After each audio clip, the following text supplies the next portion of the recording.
Bom pessoal, então eu iniciei o vídeo com vocês por meio de um experimento aí que vocês viram, né? Então o que eu fiz?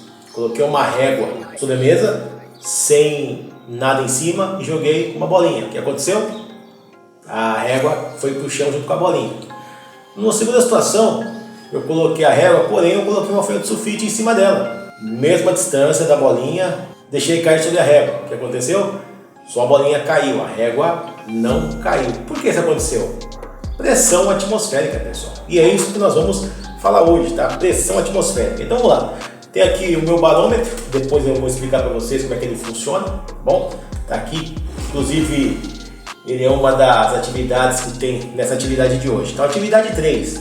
Como a pressão atua sobre as massas de ar atmosféricas? Diferentes temperaturas podem promover movimentação do ar, pois o ar quente tende a subir e o ar frio a descer. Que existem massas de ar específicas nas diferentes regiões do planeta e que essas massas de ar possuem características próprias. Porém, para entender a ocorrência de furacões, é preciso compreender como as massas de ar se movimentam ao redor do planeta. Além da temperatura, existe um outro fator fundamental para a movimentação das massas de ar, que é justamente ela, a pressão. O primeiro barômetro foi construído por Evangelista Torricelli, que viveu na Itália entre 1608 e 1647. Então, esse barômetro foi construído em 1643. Mas essa história começou em meados de 1630, quando Galilei, que viveu de 1567 a 1642, recebeu uma carta de Giovan Battista Vialiani, dizendo que um sistema de bombeamento de água estava com problemas. Aqueles bombeamentos manuais, né, que a gente vê em filmes de Velho Oeste, né, em filmes antigos, tá bom? Esse sistema de sucção deveria bombear água à altura de cerca de 21 metros, que é a cidade mais alta aí do Rio. Porém, ela só conseguia bombear água até 10 metros de altura, deixando o restante do cano vazio. Naquela época, a explicação para isso era dada segundo o conceito de Aristóteles, que viveu bem antes dessa época, né? Só para você ter uma ideia, Aristóteles viveu entre 1884 a 322 anos antes de Cristo. Ele dizia o seguinte, que a natureza não gostava de vácuo, ou seja, tinha horror a vácuo. Para Galileu, entretanto, era estranho pensar que esse princípio fosse verdadeiro. Apenas até 10 metros de altura? Segundo ele, a água não subia mais porque o peso dela não permitia. Algum tempo depois, Torricelli foi aluno de Galileu. Decidiu analisar o problema para ver se era possível pensar em uma forma de bombear a água no tal sistema de bombeamento para alturas maiores. Ao analisar a bomba de sucção, ele formulou uma explicação diferente da de Galileu. Para Torricelli, se a água não subia além dos 10 metros, isso acontecia porque quando ela atingia essa altura, seu peso era o mesmo que o ar, ou seja, havia uma equiparação, tá? Então, o movimento de subida não era mais possível. Essa hipótese era razoável, porque naquela época já se sabia que o ar, como toda a matéria, tem massa, portanto tem um peso e exerce pressão sobre as coisas. Mesmo o ar que nos rodeia durante todo o dia tem peso. Nós não percebemos isso porque estamos acostumados. Com uma nova hipótese, era preciso então testá-la. Para isso, Torricelli fez um teste utilizando o mercúrio. Ele escolheu o mercúrio porque é um líquido 13,6 vezes mais pesado que a água. Se ele estivesse certo, a pressão do ar deveria equilibrar a coluna de mercúrio a uma altura de 13,6 vezes menor que a altura da água, devido ao seu peso, né? Pelos cálculos dele, isso deveria acontecer a uma altura média de 76 centímetros ou 760 milímetros. Torricelli pegou um tubo de vidro bem fino que possuía 90 centímetros de altura e apenas uma das extremidades aberta. Ele preencheu o tubo com mercúrio e, tampando a extremidade aberta com o dedo, introduziu o tubo em um recipiente que também continha mercúrio.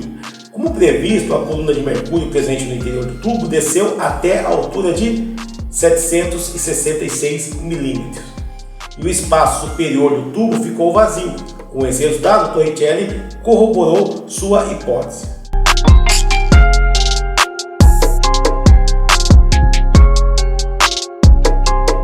Vamos aí para a nossa atividade prática, que é justamente a construção do barômetro, tá? Então veja o vídeo aí. Bom pessoal, então estou aqui com o material para a gente construir um barômetro, tá bom? O barômetro, como vocês sabem, é um instrumento que mede a pressão atmosférica. Então eu precisar de um pote de vidro como esse, tá?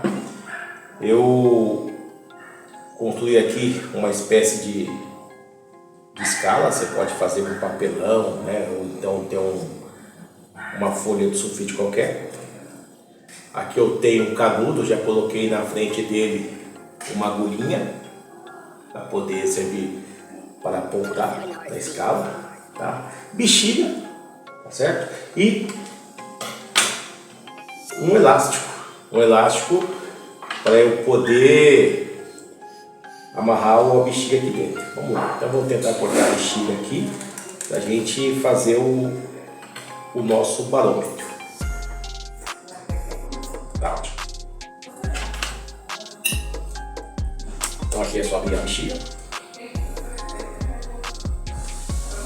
Colocar aqui, ó, esticadinho, de tal forma que ele não crie nenhum tipo de ranhura. Tá. Agora aqui eu coloco o meu elástico, que é a parte mais aqui, meter aqui, coloco aqui e aqui.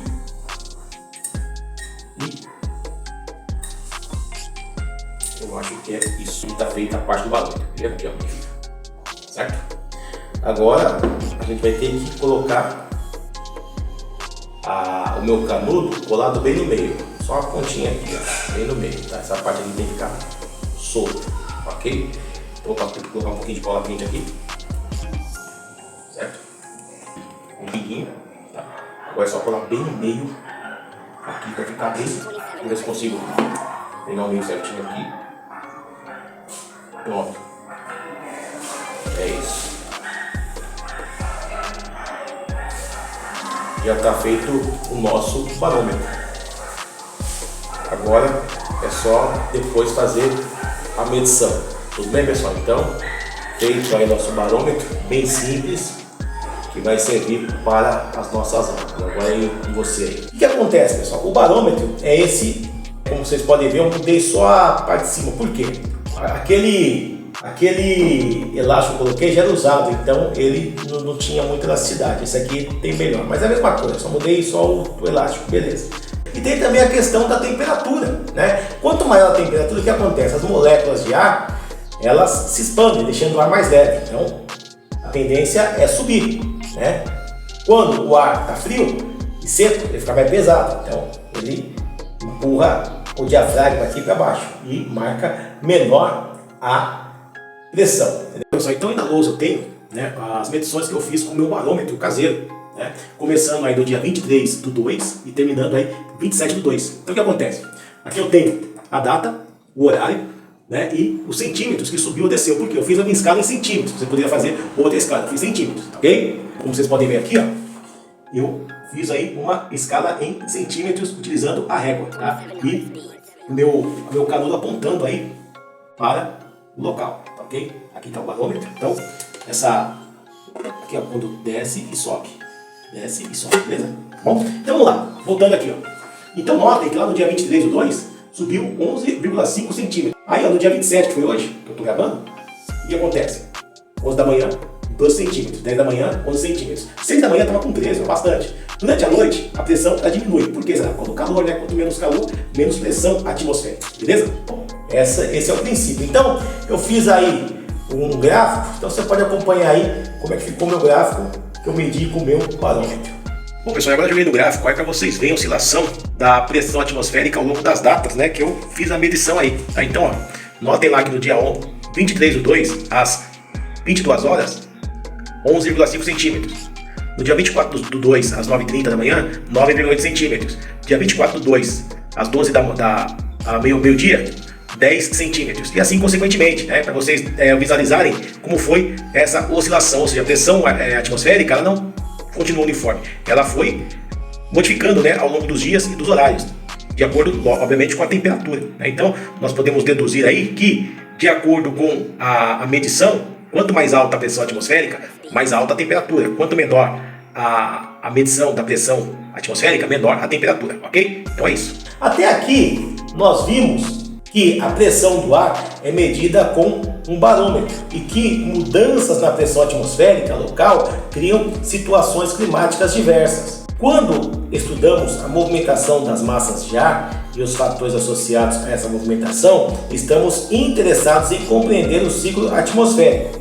Esse ciclo começa com o Sol, que aquece a Terra. Entretanto, esse aquecimento não ocorre de forma uniforme, pois as diferentes regiões do globo estão sujeitas a diferentes quantidades de radiação solar, fazendo com que a temperatura tenha áreas com diferentes, fazendo com que a Terra tenha áreas com diferentes temperaturas. O aquecimento pelo Sol, que ocorre de forma irregular nas regiões da Terra, lentamente nos polos e nas latitudes mais altas e mais rapidamente entre os trópicos, pode ajudar a criar as massas de ar.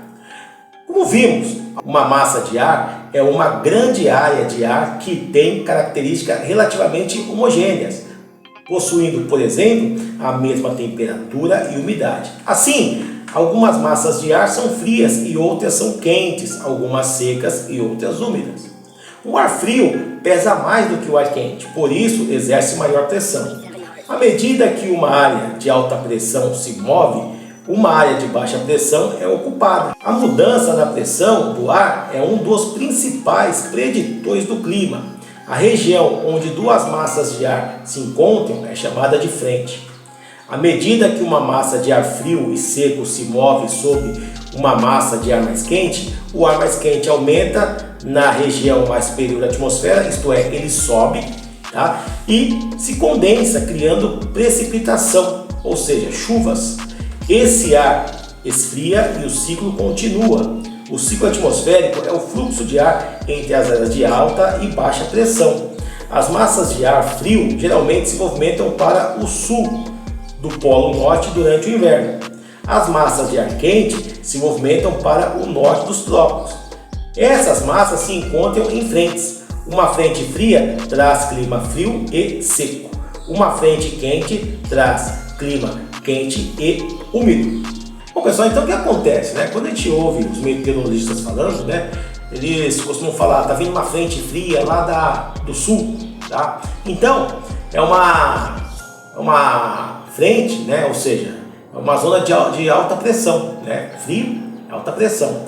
Quando ele encontra no oceano uma área de baixa pressão, que é ar quente e úmido, o que acontece? Há um choque violento dessas massas de ar. Então, o ar frio empurra rapidamente a massa quente para o alto, tá? Chegando nas camadas mais altas, ocorre a condensação, então chove intensamente. Então, a frente fria, né, que para nós aqui no Brasil geralmente vem do sul, né, eles se encontram com as massas de ar quente, geralmente no litoral, né, causando chuvas intensas, tá ok? Então isso é uma frente, beleza? E, obviamente, quanto maior o choque dessas massas, maior o temporal. Aí provoca uma ventania, né, que nós vamos entender depois, a formação dos furacões, tudo bem? Então, é basicamente isso, a grosso modo, nós estamos falando aí.